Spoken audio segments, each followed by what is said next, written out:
Caros amigos, boa noite para todos. Primeiramente, eu queria agradecer aos corações que viajaram, se deslocaram de muito distante, vieram aqui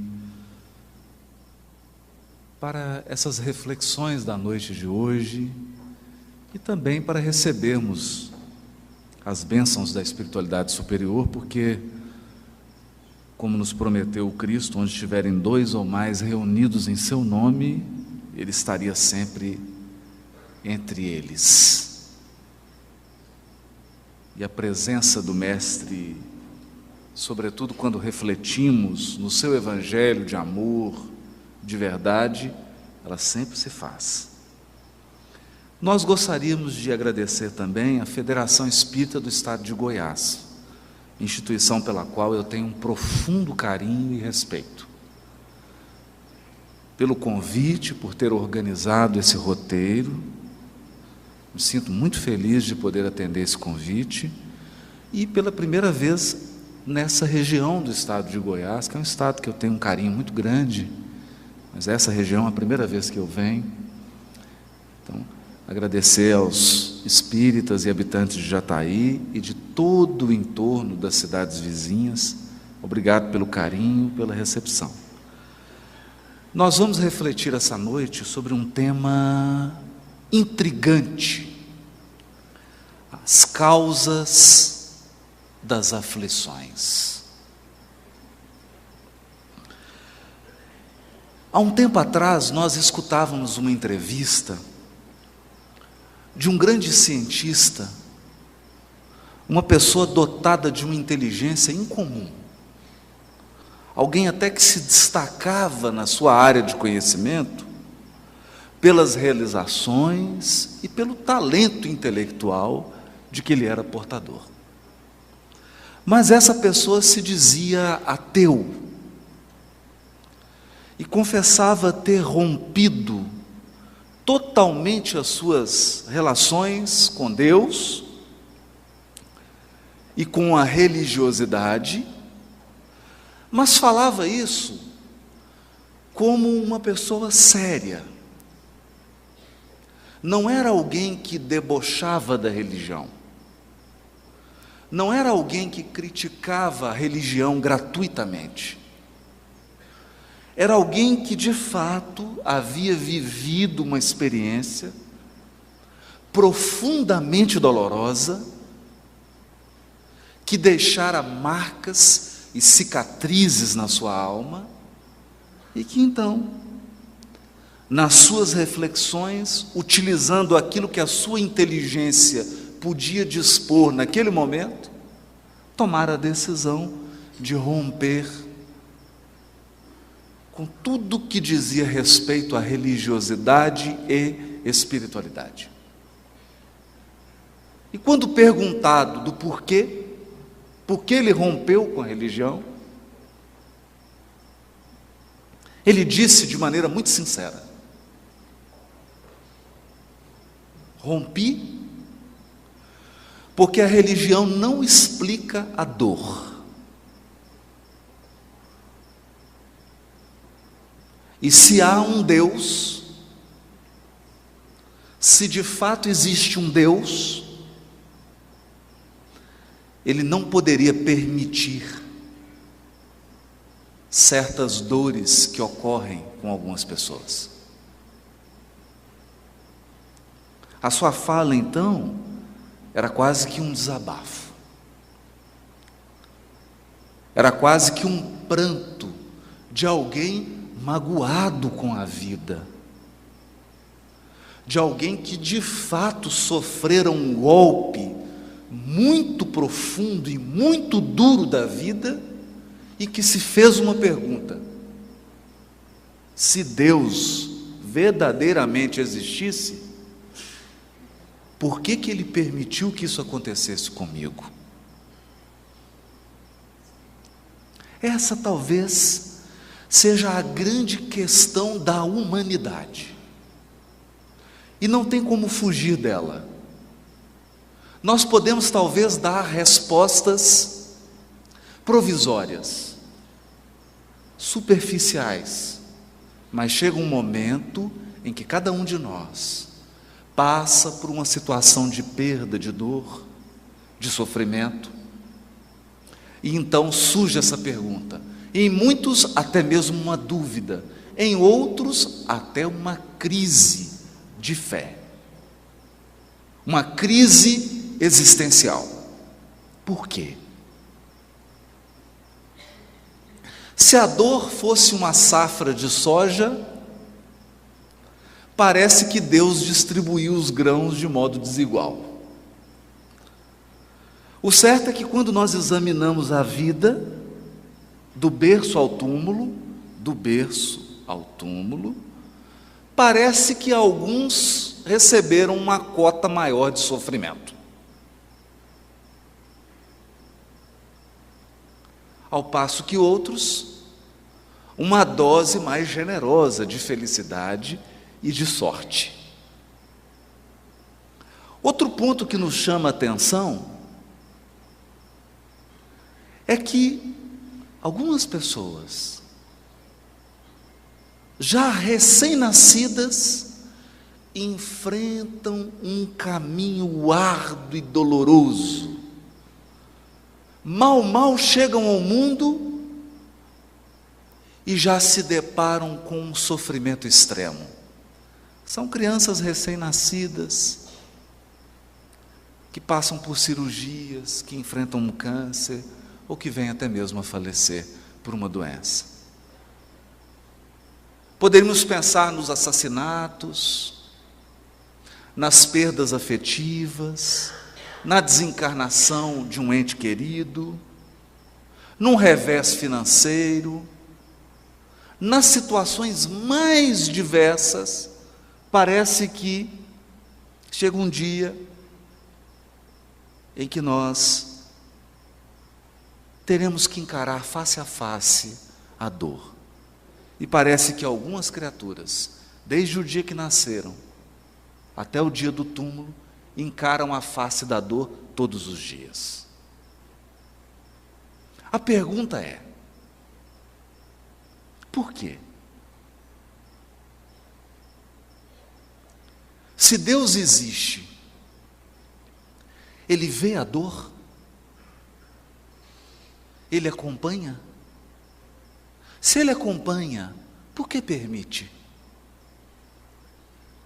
Há um caso ainda mais intrigante por trás disso tudo. Parece que algumas criaturas, não obstante o seu mau caráter, não obstante praticarem o mal, não obstante a sua violência e a sua maldade, prosperam. Têm sorte, se dão muito bem, ao passo que outras, embora sejam extremamente honestas, embora sejam criaturas totalmente morais, embora tenham um comportamento irrepreensível, enfrentam as circunstâncias mais dolorosas.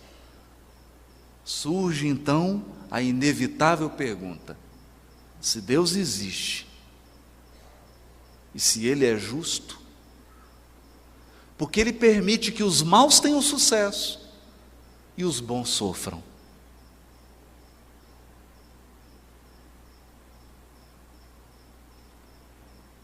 Algumas respostas foram dadas a essas perguntas, mas elas não foram capazes de convencer, e muito menos de consolar.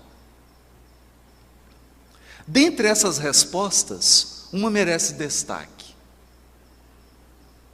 É aquela que promete uma espécie de recompensa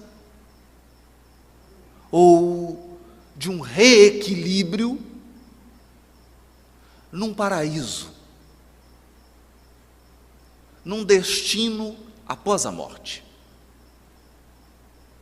Então, muitas filosofias e muitas correntes religiosas prometem: não tem problema, você está sofrendo aqui agora, mas você vai para o paraíso. tem algo bom te esperando. Mas essa resposta não convence totalmente, porque parece que o preço da passagem não é igual.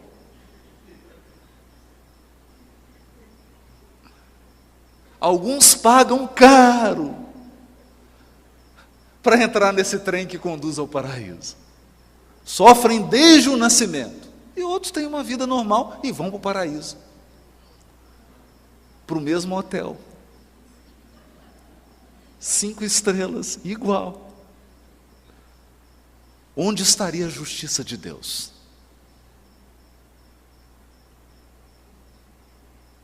Em 1857,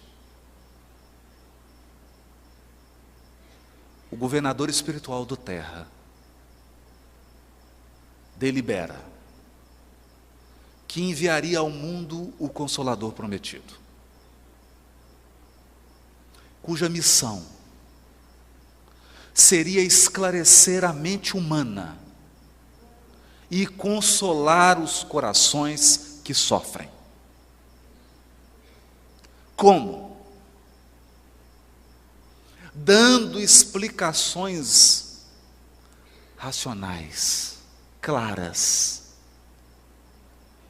diretas, objetivas, amplas, e proporcionando aos seres que enfrentam sofrimento em suas vidas uma sensação real e profunda de que eles não estão sozinhos. São acompanhados, são amparados por outros corações que muito os amam. E dentre os inúmeros trabalhos que foram entregues às mãos do codificador, um foi especial. Porque direcionado a responder essas graves questões. O Evangelho segundo o Espiritismo. No Evangelho segundo o Espiritismo, capítulo 5, bem-aventurados os aflitos, Kardec tocou nesse grande tema. O tema do sofrimento, o tema da dor, o tema da distribuição desigual do sofrimento entre os seres humanos. O tema da prosperidade dos maus e da provação dos justos. E escreveu, especialmente no item 4 e no item 6. 2 itens. No item 4, causas atuais das aflições. E no item 6, causas anteriores das aflições.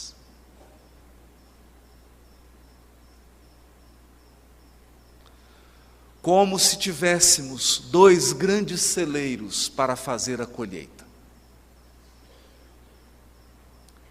Algumas dores por nós vividas têm sua fonte nesta vida. Outras dores só podem ter a sua causa em outras existências. Desse modo, o codificador, amparado pelo ensino dos Espíritos acerca das múltiplas vidas, trazia o tema da reencarnação, que é inevitável se quisermos entender a dor neste mundo. Mas vamos começar pelo primeiro, e com a palavra Kardec. De 2 espécies são as vicissitudes da vida, ou se o preferirem, promanam de duas fontes bem diferentes que importa distinguir. Umas têm sua causa na vida presente, outras fora desta vida. Remontando-se à origem dos males terrestres, reconhecer-se-á que muitos são consequências natural do caráter e do proceder dos que o suportam. Quantos homens caem por sua própria culpa? Quantos são vítimas de sua imprevidência, de seu orgulho e de sua ambição?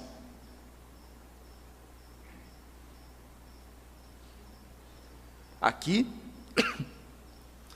colocava Kardec um marco para a nossa reflexão. E por essa razão, o Livro dos Espíritos conta com uma terceira parte, que são as leis morais. Isso significa que toda imperfeição gera um sofrimento. Toda deformidade de caráter produz uma aflição. Todo comportamento injusto atrai sofrimento para a nossa vida. Toda deficiência na nossa formação moral trará algum tipo de angústia e de provação. As causas estão na nossa intimidade. E podemos pensar, quanto sofrimento nos traz a impaciência? Quanto sofrimento não nos traz a violência que nós temos dentro de nós? O orgulho, o egoísmo. É assim que nós temos uma página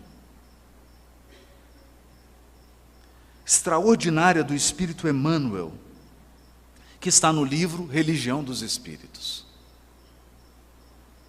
O capítulo chama Examina a própria aflição. Examina a sua própria aflição. E aí diz Emmanuel, a aflição do egoísmo chama-se egolatria, porque ser egoísta dói.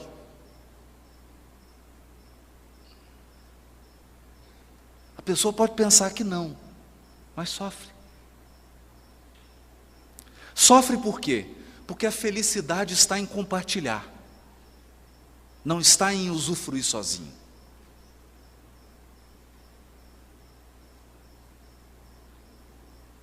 Imagina que você tivesse tudo o que você quer, mas fosse mandado para uma ilha deserta sem ninguém, só você. Seria feliz? Não. Você precisa pelo menos de alguém para contar. Contar a vantagem. Olha, eu recebi uma medalha. Mas se você receber a medalha e não tiver ninguém para contar, então o egoísta sofre. Porque ele vive uma vida exclusiva que gira em torno dele mesmo. E quanto mais egoísta ele se torna, mais as pessoas se afastam dele. É uma aflição. E muitas vezes ele se volta para Deus e fala assim, por que você me escolheu para sofrer tanto? E Deus pergunta com palavras inarticuladas, meu filho, mas por que você é tão egoísta? A aflição do vício chama-se delinquência. Olha, a criatura começa experimentando um pouquinho de droga. Daqui a pouco ela usa mais. Daqui a pouco ela usa mais. Daqui a pouco ela está roubando para sustentar o vício. É um sofrimento. É um sofrimento.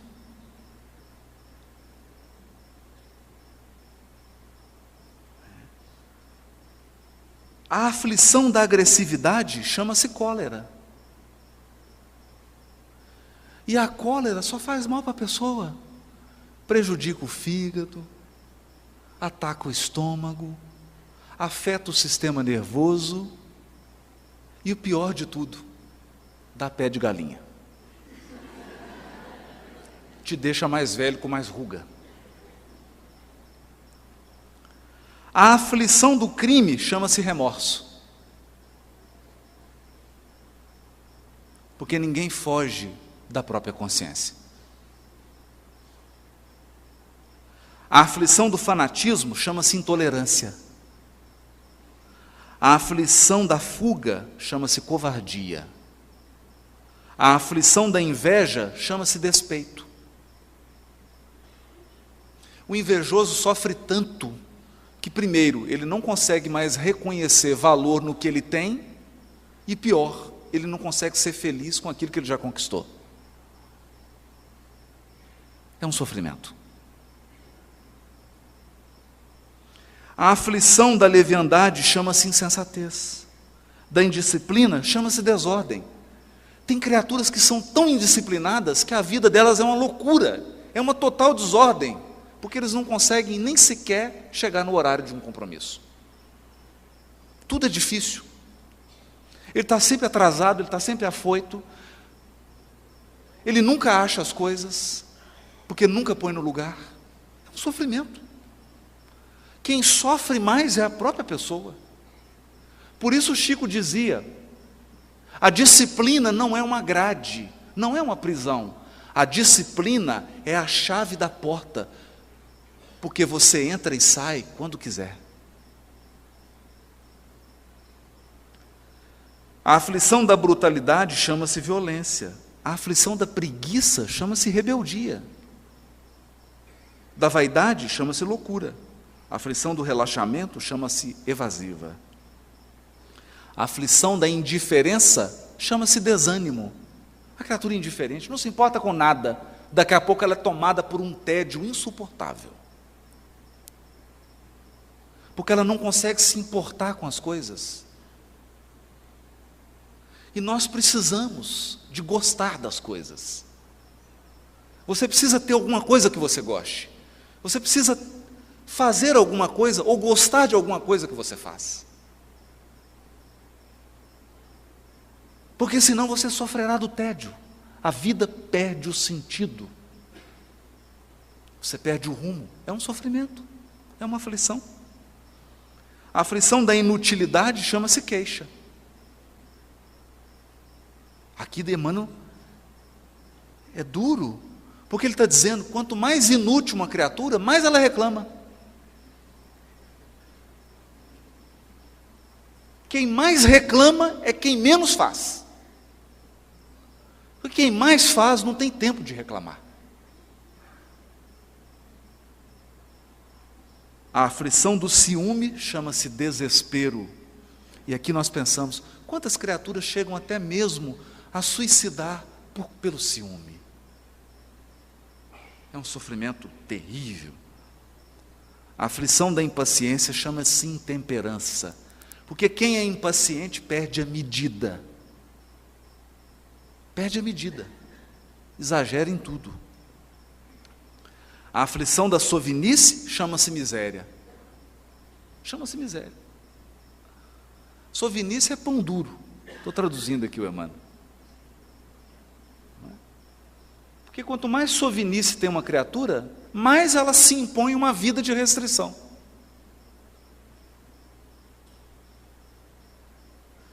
Porque ela não sabe aproveitar o que já tem. A aflição da injustiça chama-se crueldade. Cada criatura tem a aflição que lhe é própria. Então aqui nós precisamos ser bastante honestos. É por isso que o Espiritismo, na sua condição de consolador prometido, ele vem esclarecer e consolar nossas dores. Mas o primeiro ponto que ele esclarece é: a maior parte dos nossos sofrimentos tem sua causa na vida atual e tem a ver com o nosso caráter. Por isso, o que propõe o Espiritismo? Terceira parte do Livro dos Espíritos, as leis morais. Propõe uma renovação moral, uma transformação do caráter. Propõe a absorção de valores,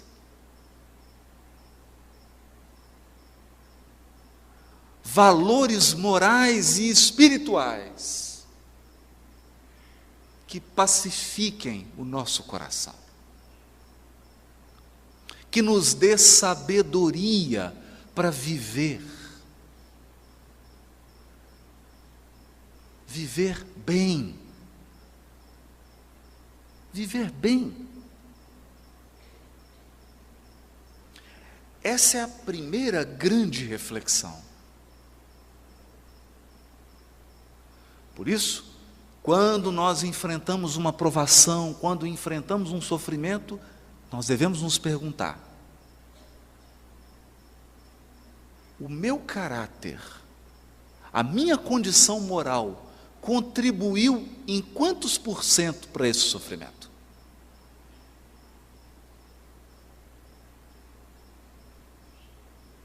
Contribuiu em quê? Em quê? Por isso Kardec chegou a escrever no livro que fez aniversário esse ano, o livro O Céu e o Inferno. Tem um item chamado Código Penal da Vida Futura. E é um artigo interessante de Kardec, porque ele numera e ele explica assim: para cada imperfeição moral que nós temos, há um sofrimento. Cada imperfeição que nós trazemos gera um sofrimento. Então vamos começar por alguns exemplos simples. A pessoa que é desatenta e indisciplinada é uma imperfeição. É uma imperfeição. Então ele tem que chegar no trabalho 7 horas, ele acorda 5 para 7.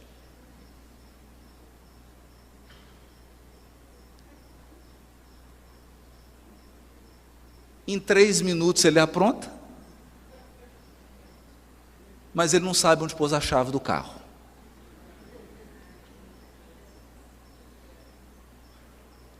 E quando ele sai faltando meio minuto para chegar, porque ele esqueceu que são 20 quilômetros,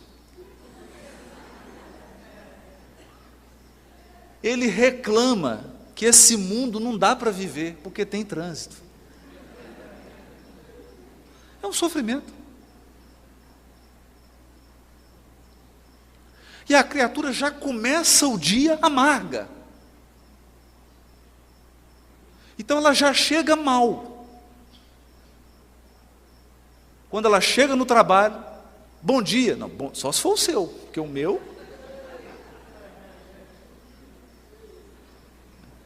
Mas, se ela aplica os ensinos morais do Espiritismo no seu coração, não no coração da esposa, nem no coração do marido, muito menos no coração da sogra, no seu próprio coração. Se ela aplica no seu próprio coração, o que ela faz? Escolhe um lugar só para colocar a chave do carro. Então ela anota, põe um bilhetinho assim, chave do carro, e só coloca ali, porque aí não vai perder. E acorda antes, com o tempo de sobra, para acordar, tomar um café, em paz, fazer a sua prece, pegar a chave que vai estar sempre no mesmo lugar, e chegar tranquilo. Então, nós estamos dando um exemplo simples. Simples. Mas que pode ser aplicado a toda a vida. A verdade é que um dos temas que mais geram aflição na nossa vida, que são os relacionamentos, a maioria deles, a maior parte das aflições, são consequências das nossas imperfeições morais.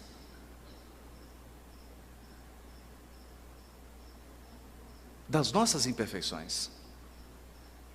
Por isso há algo que me chama bastante atenção nos jesuítas, os padres jesuítas. Eles têm um hábito que é muito curioso.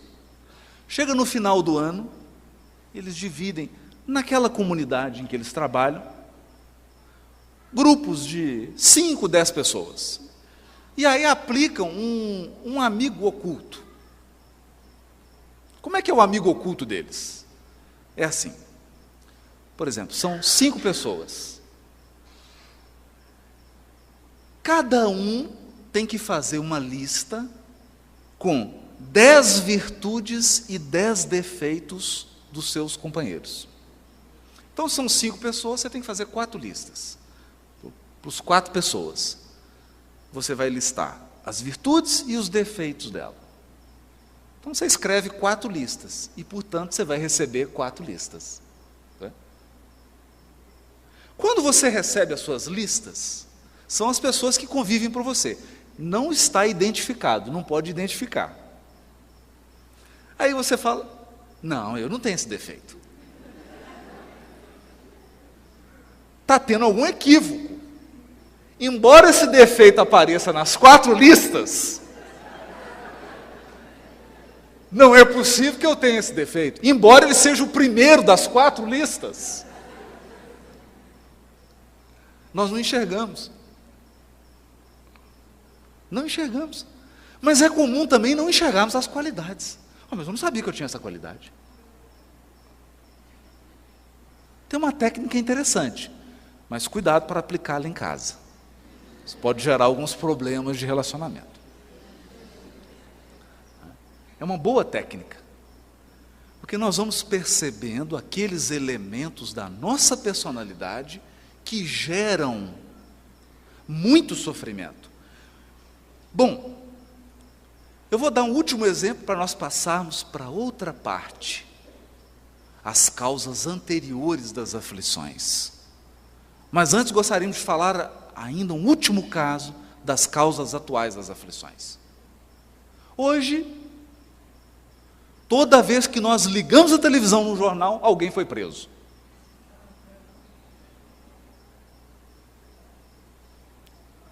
Ou foi preso, ou foi conduzido pela Polícia Federal para depoimento. Ou então aceitou um acordo de delação premiada. E quando nós assistimos isso, é natural, é da natureza humana. A gente fica com uma certa raiva, né?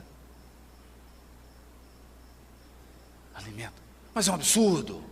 É de fulano se aproveitando, não percebendo a aflição que essas criaturas criaram para as suas vidas nessa vida. Mas um caso me chamou especialmente a atenção. Evidentemente, eu não vou citar o nome. Assisti uma reportagem.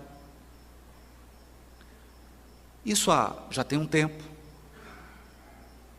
E um desses sujeitos, então, que estava envolvido nesses escândalos, e é curioso, porque a pessoa vive aqui no Brasil, se escondendo,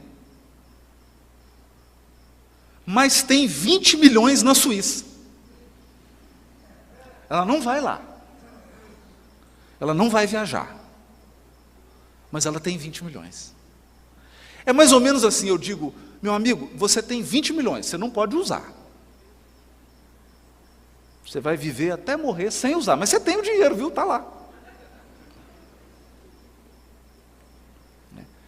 Mas o que chamou a atenção não era o dinheiro que ele tinha na Suíça. Ele começou a contar o seu envolvimento.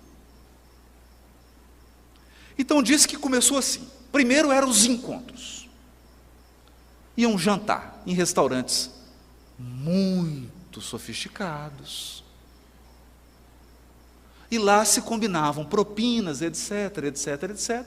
E saía do jantar e iam para casas de prostituição. Prostitutas de luxo. Então ele foi a primeira noite,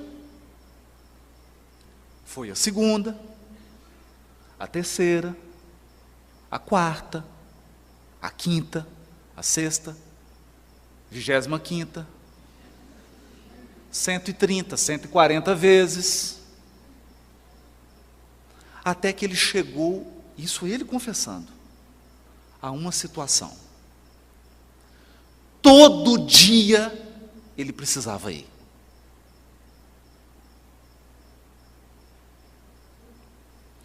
Imaginem, mas ele não contava isso como uma vantagem. Até porque, nessa altura ele já tinha perdido tudo, estava respondendo o processo, vai ser condenado, etc. Contava como um sofrimento. Eu fiquei viciado, não conseguia deixar de ir.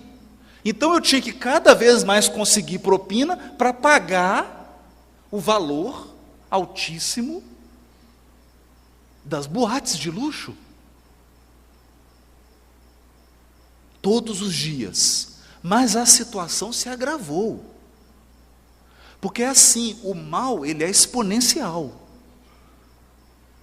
Primeiro ele começa inocente, daqui a pouco você está completamente preso na teia.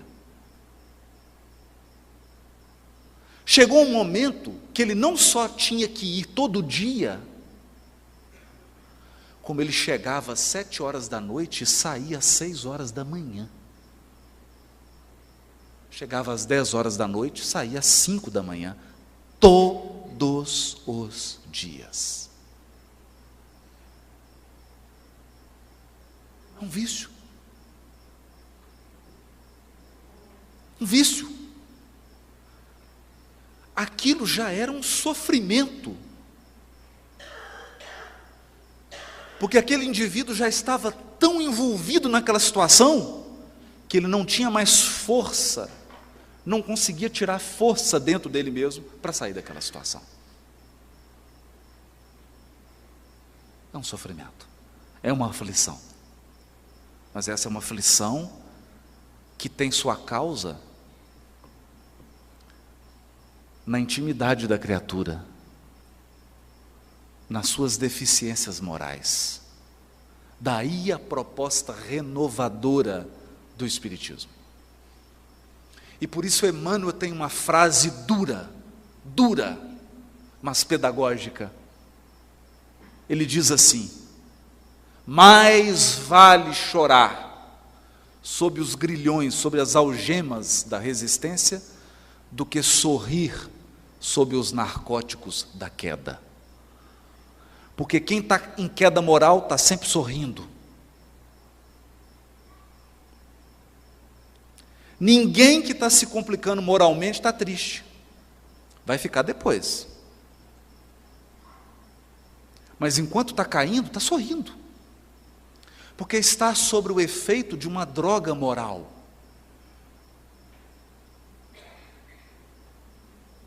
As consequências virão depois. Essa é uma reflexão profunda. Profunda. E daí o papel transformador do Espiritismo. Mas para isso, diz Kardec no capítulo Sede Perfeitos, de O Evangelho segundo o Espiritismo. O Espiritismo precisa ser bem compreendido, mas sobretudo bem sentido. Porque se ele não entrar no nosso coração, ele não faz a obra renovadora que está proposta. Não consegue.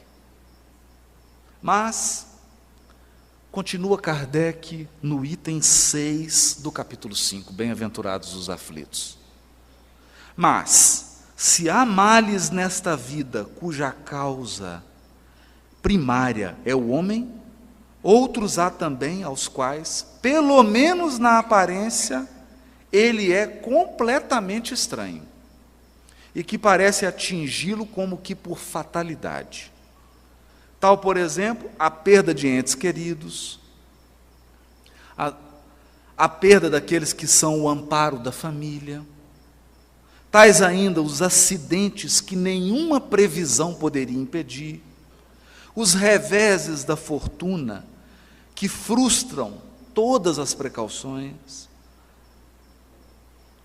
aconselhadas pela prudência, os flagelos naturais, as enfermidades de nascença, sobretudo as que tiram a tantos infelizes os meios de ganhar a vida pelo trabalho, as deformidades, a idiotia, o cretinismo, etc. Todavia, por virtude do axioma, segundo o qual todo efeito tem uma causa, tais misérias são efeitos que hão de ter uma causa. E desde que os efeitos, precedendo sempre a causa, se esta não se encontra na vida atual, há de ser anterior a essa vida, isto é, há de estar numa existência precedente. Há males para os quais a pessoa em nada contribuiu. Ela é atingida como que por um raio. E de uma hora para outra, a sua vida parece se transformar para pior, na sua visão. E ela enfrenta de um momento para o outro um sofrimento incrível. Isso pode ser uma doença nela ou em um ente querido, o abandono de um ser amado, um revés financeiro, etc, etc. Por mais que ela tenha agido com toda prudência, com toda seriedade, com toda honestidade, aquilo não foi suficiente para poupá-la daquele sofrimento que parece chegar gratuitamente. É aí então que o Espiritismo apresenta a sua mais alta dose de consolação ao espírito humano, dizendo: nós não somos o resultado de uma só vida. Uma só vida é insuficiente para explicar a vida. É pouco tempo para você gostar tanto de uma pessoa quando você encontra com ela pela primeira vez. É pouco tempo para você gostar tão pouco de alguém quando encontra com ela pela primeira vez. É pouco tempo, uma vida, para você ter um dom ou uma habilidade que às vezes são necessárias várias vidas para conquistar. Uma vida é pouco. Vem então o Espiritismo e nos explica as nossas múltiplas existências, todas elas solidárias. Então, a nossa vida é como uma novela. Cada existência é um capítulo. Ou, se preferirem, um seriado. Cada existência é um episódio.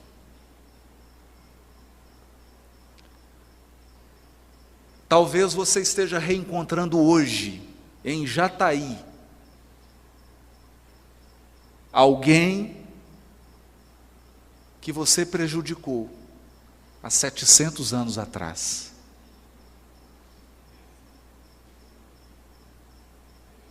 Talvez você esteja reencontrando hoje, na fila do banco, alguém com o qual você construiu uma história belíssima há 1500 anos atrás.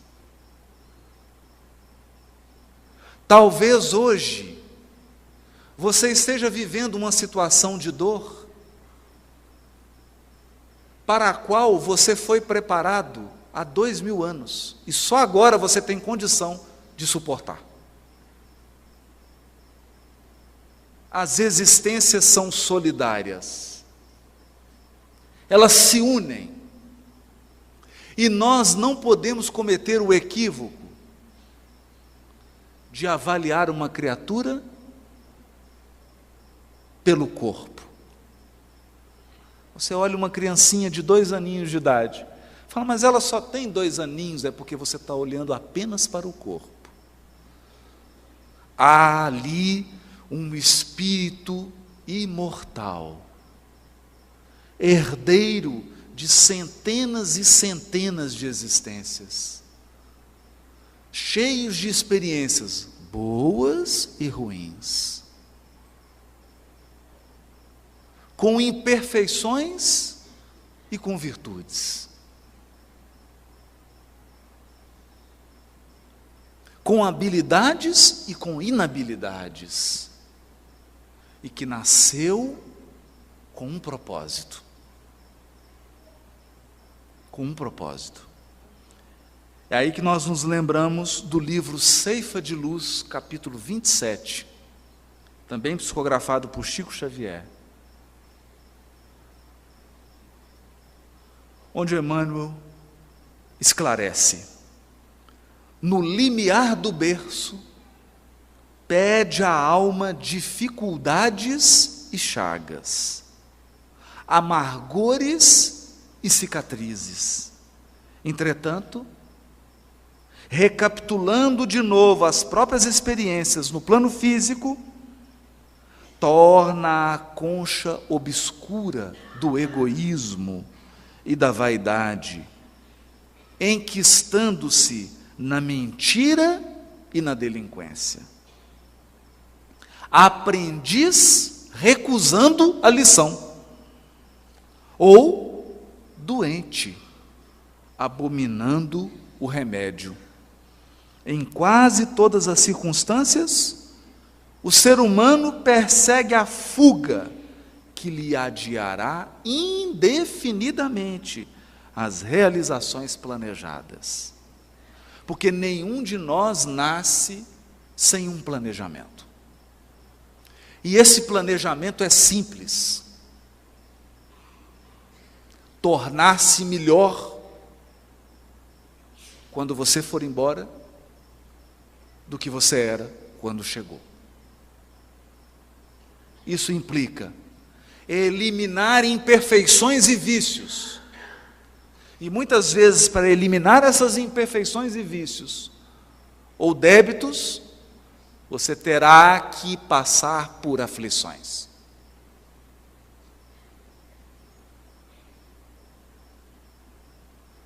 Algumas foram pedidas. A gente costuma até pedir demais antes de encarnar. Não, eu quero passar por isso, quero passar por aquilo. Eles falam, vamos com calma, vai devagar. E quando chega aqui, você faz a prece, fala, só eu queria rever, não dá para diminuir aí 20%. Renegociação da dívida, não é? Valoriza a aflição de hoje, aprendendo com ela a crescer para o bem, que nos burila para a união com Deus. Porque o mestre que te propões a escutar e seguir, ao invés de facilidades no imediatismo da terra, preferiu, para ensinar-nos a verdadeira ascensão, a humildade da manjedoura, o imposto constante do serviço aos necessitados, a incompreensão dos contemporâneos, a indiferença dos corações mais queridos e o supremo testemunho do amor em plena cruz da morte.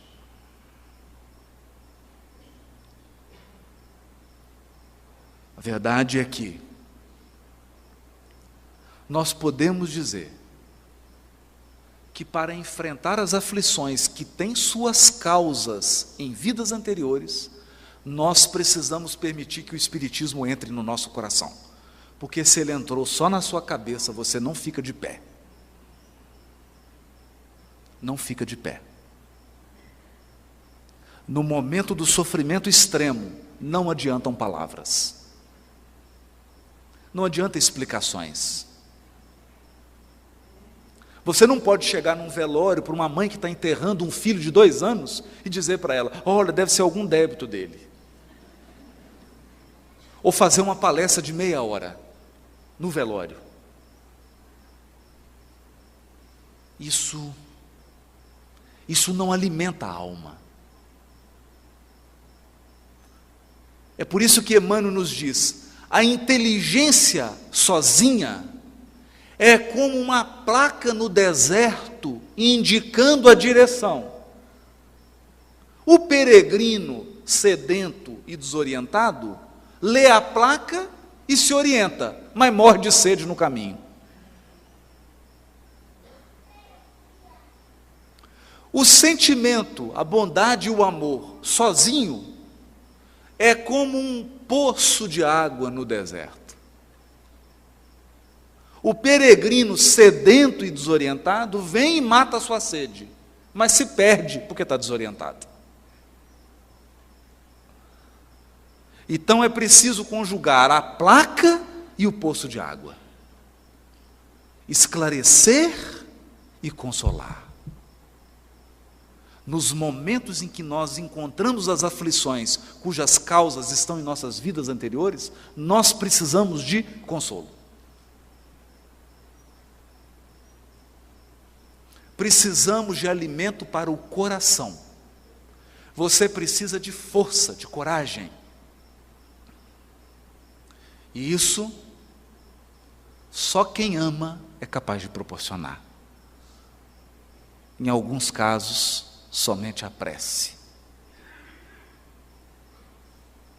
E aqui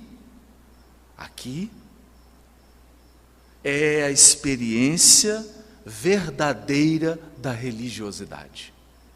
É por isso que muitos abandonam a religiosidade quando são defrontados pela dor. Porque a dor é o supremo teste da fé. Há um caso belíssimo que Francisco de Assis caminhava no inverno rigoroso na Itália. Ele ia da sua instituição para um outro convento fazer uma visita. E foi acompanhado de um frade, amigo dele. E eles caminharam naquele deserto, já estavam quase congelando, bateram naquela porta enorme, abriu assim uma janelinha, um monge olhou e falou assim: quem é? Ele, é Francisco de Assis, nós queremos entrar. Francisco de Assis o quê? Fechou a janelinha.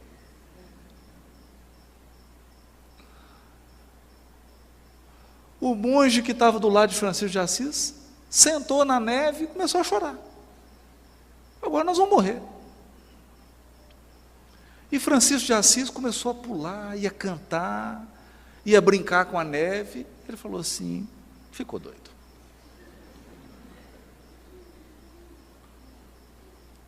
E virou para ele e falou: mas Francisco, pai Francisco, né, que ele chamava ele de pai, né?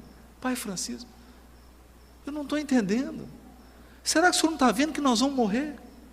Ele falou: meu filho, eu esperei a vida inteira por esse momento. Ele: para quê? Para morrer? Não.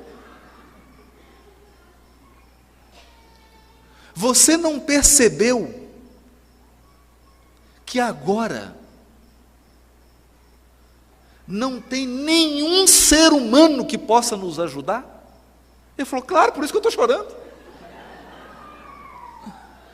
Mas você não percebeu que agora nós estamos, meu filho, eu e você, 100% nas mãos de Deus? Foi o que eu busquei minha vida inteira. Nós estamos agora 100% nas mãos de Deus.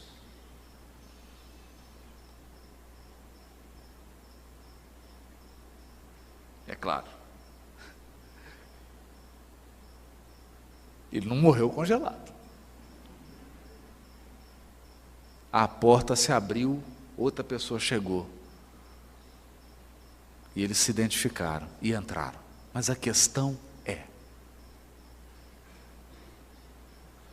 quando uma aflição vem do passado e nos alcança nessa vida, só tem um remédio: entregar-se a Deus. Confiar. Confiar que as circunstâncias que expressam a vontade divina vão se alterar. Que há um propósito por trás de todo acontecimento. Que os sofrimentos são como a tempestade, eles não duram para sempre. Algo vai acontecer que não é possível prever. Que não é possível descobrir naquele momento. Então é preciso confiar, porque fé não é acreditar. Não é acreditar. Porque se fé fosse acreditar, você não brigava com Deus quando você está sofrendo. Não é? Quem já não brigou com Deus? Você entra, fecha a porta e fala assim, quero ter uma conversa com você. Séria. Eu não sei como é que está a administração aí em cima, porque aqui está um caos.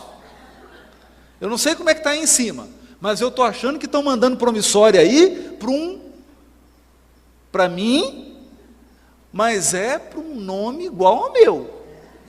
É outro Haroldo.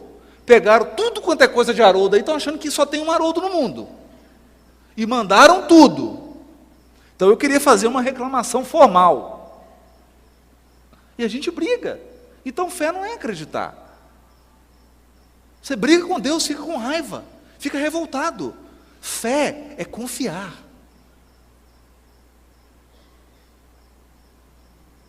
É confiar. Então fé significa, e é esse o grande ensinamento que a doutrina espírita nos traz, porque ela nos traz uma fé que não é uma fé cega, não é um confiar como se fosse uma criança, é uma fé raciocinada. Você confia porque tem pelo menos uma base. Você não sabe o porquê. Qual que é a razão exata daquele sofrimento que você está passando? Mas você sabe que tem uma razão. Você sabe que existe uma lei divina. Você sabe que existem múltiplas existências e que elas são todas solidárias. Então você confia. E confiar significa: você desliga o carro, coloca no ponto morto, abre a porta e entrega a chave para Deus. E diz, agora é você que dirige.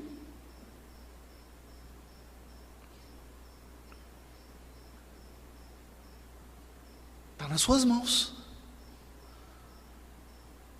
Eu confio. Essa é a fé que remove montanhas. Essa é a verdadeira experiência de religiosidade. Isso é religião de verdade. O resto é treino.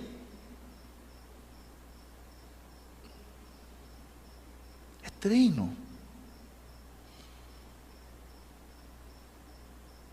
No mais, todas as nossas práticas são apenas oportunidades que o Criador nos dá de adquirir provisão, preparo espiritual para os momentos de dificuldade, em que nós teremos que verdadeiramente confiar, entregar. Entregar.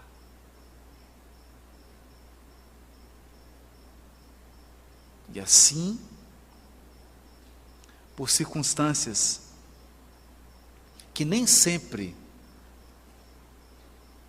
nós somos capazes de entender ou de explicar, a vida se renova. É por isso que nos disse Jesus no capítulo 11, versículo 28 a 30 do Evangelho de Mateus: vinde a mim todos os cansados e sobrecarregados, e eu vos darei descanso. Olha, tomai sobre vós o meu jugo, e aprendei de mim, porque sou brando e humilde de coração, e encontrareis descanso para vossas almas, pois o meu jugo é suave e o meu fardo é leve.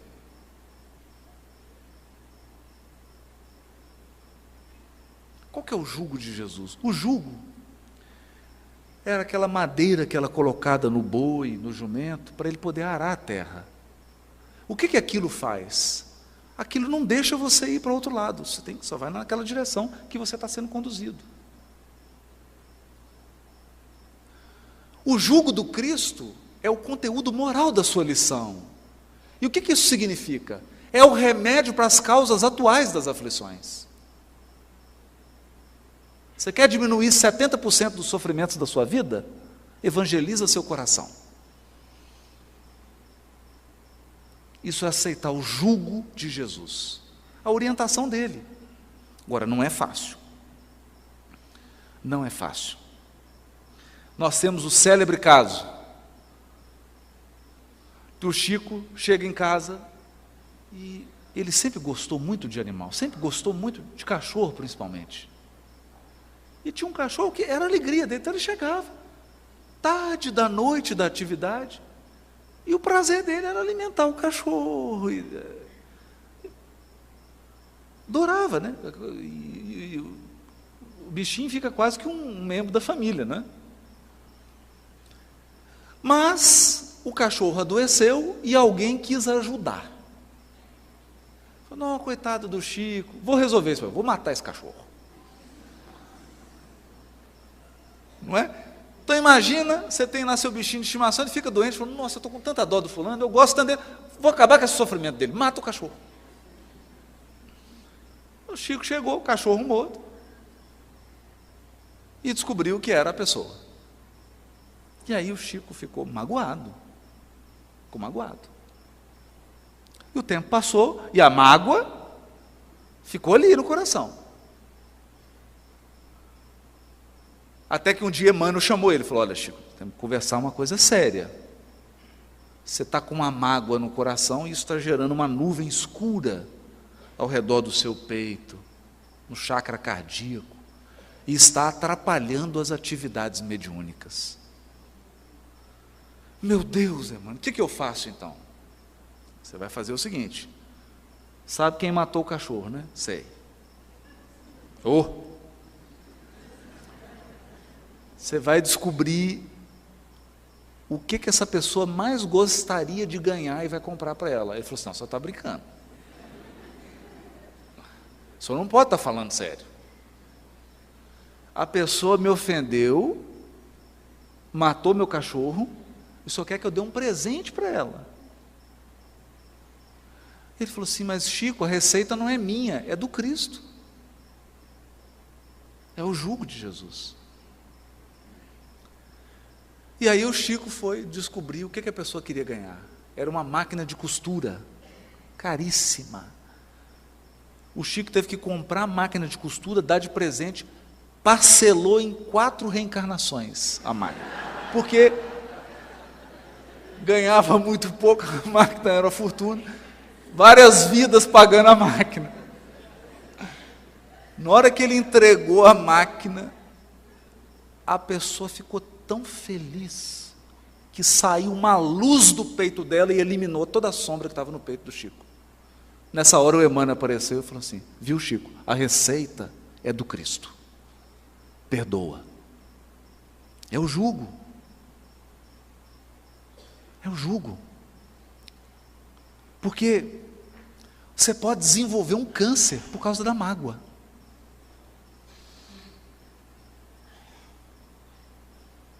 A pessoa que te prejudicou, ela vai continuar vivendo, porque o acerto dela é com a lei divina. Mas e você?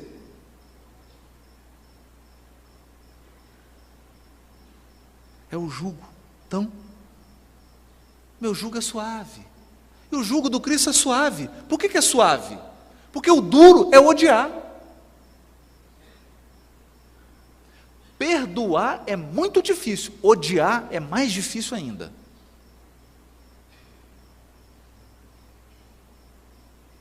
Então, alguns dizem assim, Você quer vir com uma pessoa nas próximas 20 encarnações? Você quer que uma pessoa não saia do seu lado, que ela fique todo dia, 24 horas por dia do seu lado? Odeia. Porque se você amar, não vai adiantar. O amor liberta, o ódio algema. O ódio algema. Então ele é mais pesado. O perdão é mais suave. A humildade é mais suave do que o orgulho. A disciplina é mais suave do que a indisciplina. A questão é que o ódio é doce quando você põe na boca e amargo para o resto da vida. O perdão, ele é amargo quando você põe na boca, mas depois ele fica doce como mel.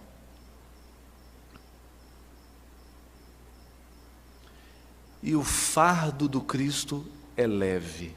Por quê? O fardo que Jesus coloca sobre nós é o fardo dos nossos deveres. Dos nossos deveres. E quem cumpre o dever se liberta. Quem aceita as aflições está iluminando os caminhos futuros. Por isso que é leve. É leve. Vale mais cumprir os deveres, aceitar com humildade, como Jesus diz, com brandura e humildade, as aflições que nos chegam, do que rebelar-se e multiplicar as aflições.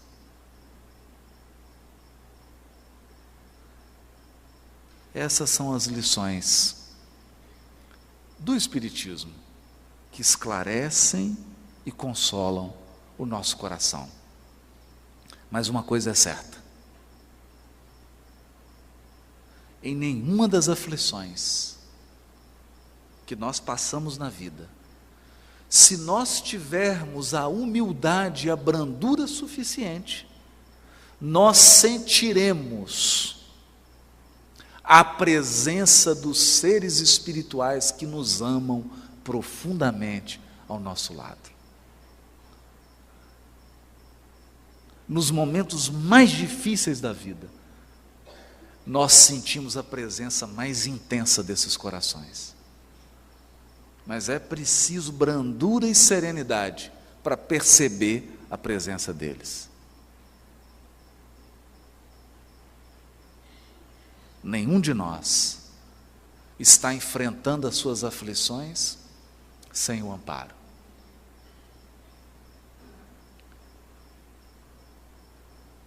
E é preciso entender.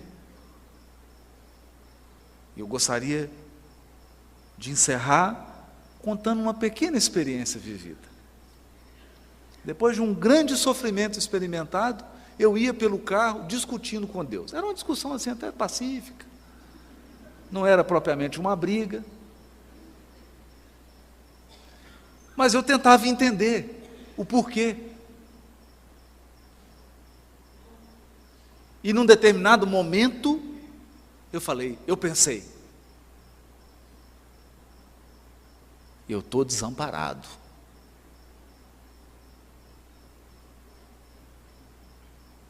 Mas eu estava seguindo, ia fazer um estudo, e eu estava seguindo por um caminho que até o carro já sabe de cor.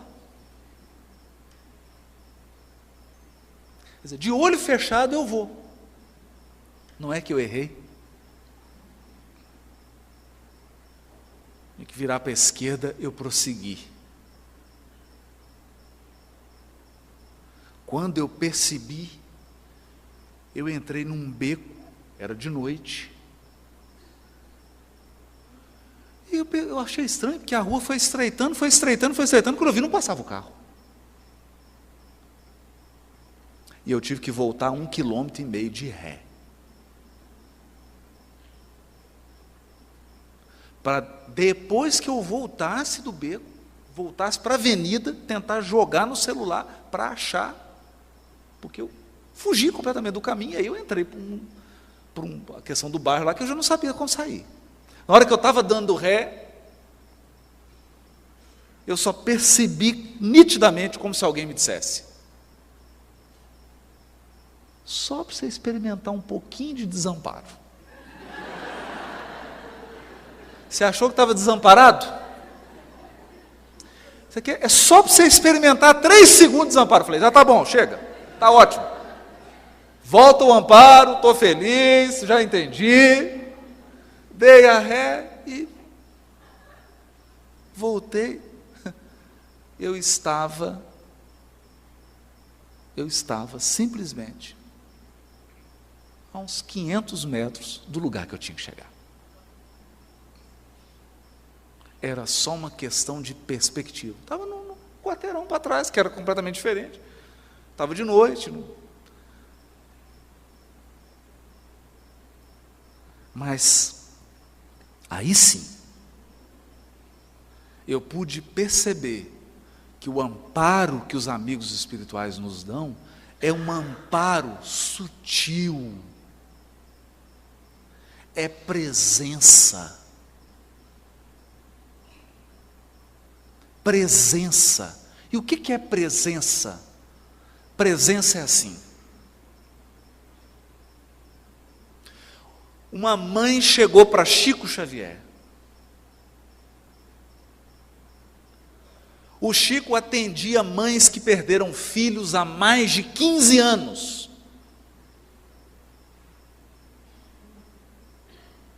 Naquela noite ele já deveria ter atendido mais de 200 mães. Todas perderam filho.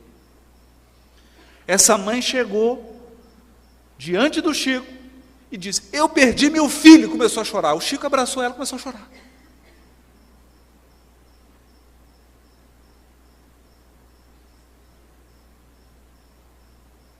E ficou todo mundo falando: não é possível. Será que o Chico não vai fazer uma palestra, Causas das Aflições? Não, ele abraçou e começou a chorar. E durante uns 15 minutos, os dois ficaram chorando. Ela se acalmou, enxugou as lágrimas, o Chico também. Ela virou para o Chico e disse: eu nunca me senti tão consolada em toda a minha vida. Porque é presença. A presença dos corações que nos amam no momento do sofrimento é tudo que nós precisamos para nos sentir amparados e consolados. E nós podemos dizer com certeza absoluta que a primeira presença constante em nossa vida é a do Cristo.